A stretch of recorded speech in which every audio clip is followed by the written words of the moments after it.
if I hadn't won, I was literally going to be the biggest losing surfer ever. And I was like, oh, man, that's a tag I don't want. I felt like I had that mindset where I could run through a 50 men, you know? My dad was such a crucial part of my career and my surfing, and I actually missed his 50th and his 60th. Wow. His biggest, you know, I was on tour.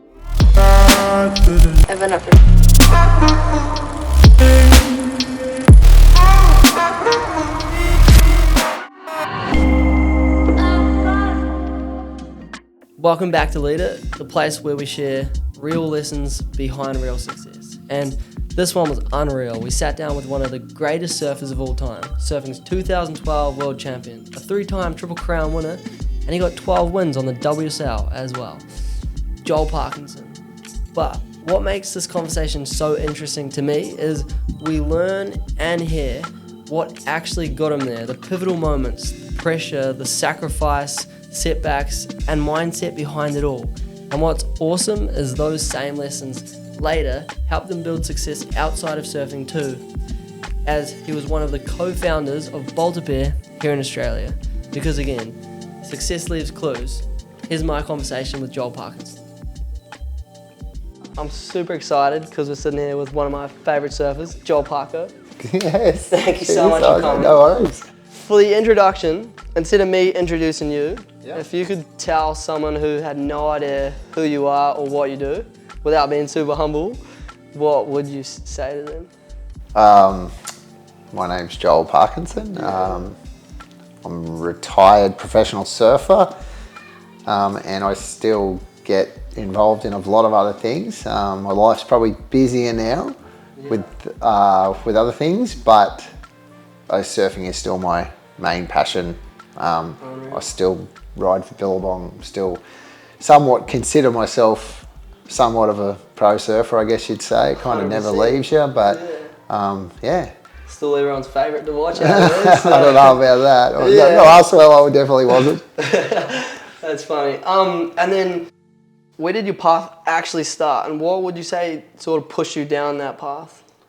Well, I guess I was lucky. I had a really... My dad was a great surfer. My uncle was an amazing surfer, if not one of the greatest surfers around in that generation of that late 70s in Australia. She was Australian Open champion, that kind of stuff. So I was just kind of tagged into them. When I was born, I was straight in the, surfing was already a part of my family and in our blood. So I just fell in love with it. Probably surfed when I was pretty young. I reckon I was about 7 or 8 when I really fell in love with surfing. And then by kind of say 10, it was if there wasn't a moment at school, it was in the water. It was all day, and that's just where the passion really kicked in. That's sick. Back then it wasn't as clear of like a career you could take, right? When did you realise, I can do this for? I guess your dream was to become a pro surfer. I was pretty young when the movie Kelly Slater Black and White came out. I was like 11 or 12 years old when Kelly Slater brought out Black and White, 10 or 11. And then that was my Bible. And that was it. I was like, there is a path there, The guys, the generation before me really laid a path down. Pro surfing was super booming at the time and taking off, and it was such a cool sport to be involved in. So, yeah. That's rad, cool as. And then, it's pretty hard to find one, the biggest sacrifice, but if you can think of the biggest sacrifice or thing that you had to say no to, that you believe actually got you where you are today? I guess when you're in any sport, there's probably no evident sacrifice of one pinnacle moment. But then there's lots of sacrifices you have to make, but not just yourself, your surrounding family and friends, You're going to be, when you're going to miss a lot of stuff, not only whether it be surfing, training, doing all those things, competing, it's such a say you compete for a 10-day event, Yeah. that's just not 10 days, you know. Yeah. The lead up for the 7 days before is really crucial, preparation. So you're kind of turning in things that are between, 14 to 17 days, and they'll be 2 a month. So you lose a lot of time that it's focused on your preparation to get ready for that 10-day event. Yeah. And then in the off season too, or in between good breaks between events, you spend a lot of time working, whether it be boards, train fit, all those different things you have to go through. Yeah. We're kind of there. They're the key parts, you know. Yeah. The hard work doesn't get done in the 10-day event. The hard work gets done previously. Yeah, well, so that was obviously not one big sacrifice, but you would say the discipline and everything. You're going to miss, like, let's say, for instance, like, my dad was such a crucial part of my career and my surfing, and I missed his 60th birthday.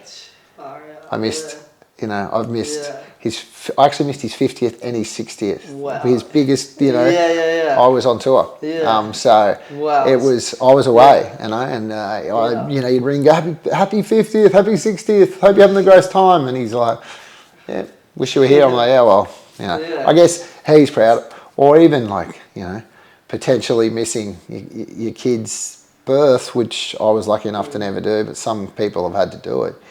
Or just missing, kids' birthdays and all those little things add up. I never had them. I was never home. My wife, and we had kids pretty early. So for the first 13 years of my, when Evie was probably my first daughter was 13, I'd never been home for Mother's Day. I'd never even, I was always away. Yeah, that's... so even those little things, that's like, huge. they're the constant sacrifices of an athlete are all the accumulative of small things you miss. That's massive. Yeah, I couldn't even imagine that.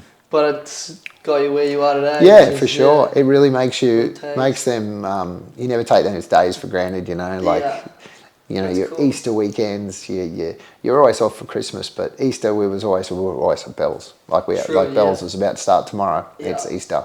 There was times where I surfed heats on Easter Sunday afternoon where everyone's sitting, with a full stomach and enjoying their day. You're deep in a competitive day. Yeah, wow. That's a crazy mindset to think about, eh? Yeah, you're so locked in and focused. Yeah, I guess so. And especially when your life, when you don't, at the time I don't think it's that bad because you're so driven and so focused on that that you don't see. And now after you've retired, I go, gee, how good are these days? They really mean a lot to you. Yeah. That's really cool. And the next question is, do you have something that, it's kind of a few options in this question, something that you'd say set you back, or a failure or a challenge that you believe really shaped you, or really... Probably, whether you say it's unlucky or lucky, I was lucky enough or unlucky enough to end up with 4 seconds, or 4 runner-ups to a world title, which was crazy. But and two of them were like, I was in no position, to win a world title, and 2 were I was right there to the death. Losing the one in 2009 to Mick after I blew my ankle out was heartbreaking. I was so far away, so far in front, and then Mick come back and got me at the end after I'd kind of limped my way through the second half of the season. So it was a real bummer. But then that made, for me, winning in 2012 a lot sweeter, a lot more of a relief, I suppose. Yeah, that's so much head noise, eh? Yeah, definitely. Come back and then go and actually finish it. Definitely. I just remember, if I hadn't have won, it was me and Kelly going for it at the time, and if I hadn't have won, I was literally going to be the biggest losing surfer ever. And I was like, nah, man, that's a tag I don't want. That's rough, wow, that's true athlete and just Yeah, I know. I just had a real dog attitude where I was like, I don't give two. I am going to win this thing. I don't care what stands in my way. I felt like I had that mindset where I could run through a 50 men, and just like, I'm going for this. Wow, that's cool. Is that just obviously because you want it so bad? You've been dreaming about think that for so. so long? Yeah, I guess so, yeah. Where it come from? Yeah. Wow, that's cool, yeah. This one, kind of two options again. If you had to give advice to your younger self, or if you had to give advice to someone who's 18 to 25 right now, what would you say? Oh, man, don't sweat the small stuff. Yeah. Just the small things are so irrelevant, There was times where you would sweat and be so, there's something so minimal make such an effect on your mindset. It's just, it's easy to say as you get older and you learn more experience, and the bigger the problems sometimes, probably has easier solutions, and they're the ones to sweat, something that's a challenge. But some people, when everything's going right, still find something to stress on, whether it be, I'm friggin', a knot in your leg rope, something stupid. Yeah, like those things those things, you never sweat the small stuff, and that takes a long time to learn, and that's probably key. And especially in life, I feel like I've had so many ups and downs through injuries and all those things that now if my last few years on tour, if there was something that was off and it was a small thing, I would just be like, I don't give a shit about that. Yeah, that is not going to bother me because this is my focus over here. Yeah, that's huge. That's definitely something I've been trying to learn at the moment. Yeah. I feel like golf has been teaching me that. Yeah, golf is a good one. Fishing's a good one. All those things. Yeah. Cool. And then to kind of wrap it up, if you had to choose one soft skill that for someone to learn, or if they already know it, to like grow further in, that you believe would take them further faster in life, what would you? I mean, for me, because I have no degree. I have nothing. I didn't finish high school. Yeah. But I do know, like, I have a great work ethic. Like, I'm very punctual. I'm on time. Yeah. And I can communicate. So they're probably my three strengths that I have. Surely I definitely go into meetings all the time where I feel like the dumbest person in the room. There's lawyers and there's everything there, and I go, I have no idea about that stuff. But I do like to learn, and so for me, I think it's just being communication, and punctual is a big one for me. I feel like if I can be there and I'm present and I'm listening, surely I can learn and I can get through this. Sure, yeah. And especially with, I don't know, if you have good communication, right? Family, home, everything else outside. Can work, for sure. Definitely. And I mean, there's no blueprint to any of that stuff. Yeah. Just because you might be the smartest person in the room doesn't mean you're the most successful either. So it's someone who, I guess, has small attributes in all of those things, and probably can communicate and get through to where they need to and what they're trying to, I guess, achieve in there. Yeah. Cool. Sweet. Well, that's awesome. Well, thank you so much. No worries. Again. Thanks for having me. Awesome. Well done. I hope it all goes well, boys. That's sick. That was so cool. Yeah. Thank you so much. No worries. And now we have Joel Parkinson's AI takeaway. The top 3 things that AI is taking out of Joel's interview. Number 1, it says, success comes from what happens behind the scenes.